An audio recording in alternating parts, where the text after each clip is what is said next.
बूढ़े भक्त और भगवान की अनोखी कहानी।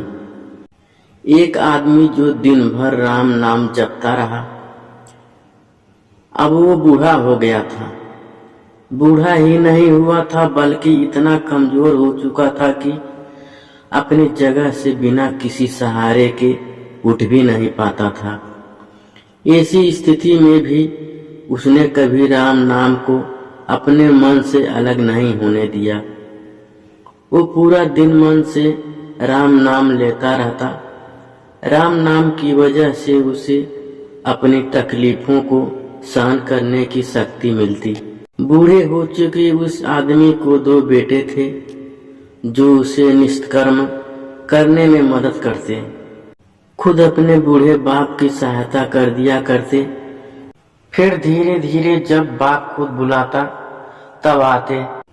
लेकिन जैसे जैसे वक्त बीतता गया तो वो 2-3 बार पुकारने के बाद भी मुश्किल से आते और कभी कभी रात को ना भी आते।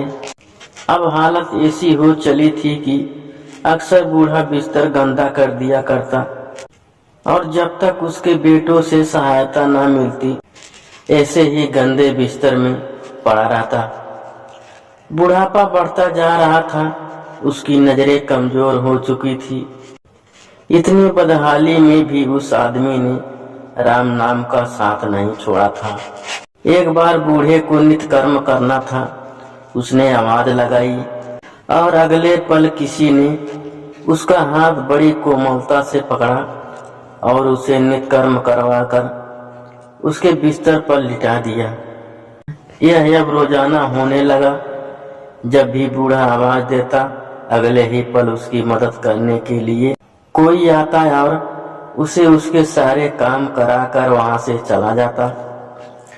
नजर कमजोर हो चुकी थी, देखकर बूढ़ा उसे पहचान नहीं पाता था। लेकिन बूढ़ा जानता था कि यह उसके बेटे नहीं हो सकते और वह स्पर्श भी उसके बेटों का नहीं था। एक दिन जब बूढ़े आदमी ने अपने नित्य क्रिया करने के लिए अपने बेटों से मदद मांगी तब अगले ही पल उसे फिर से वही मुलायम वाला स्पर्श महसूस हुआ। सारा काम खत्म करने के बाद बूढ़े आदमी ने उस व्यक्ति का हाथ पकड़ लिया और उससे पूछा, सच सच बताओ, आखिर तुम हो कौन? तुम मेरे बेटे तो नहीं हो सकते।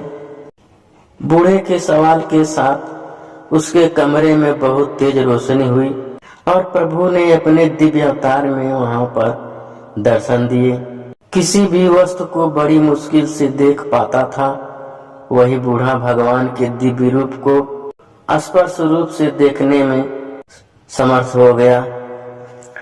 जिस भगवान का नाम वह पूरा जीवन लेता रहा, उसे अपने पास पाकर बूढ़ा उनके चरणों में गिर पड़ा और बोला, भगवान मैं धन्य हो गया जो आपने मुझे साक्षात दर्शन दिए।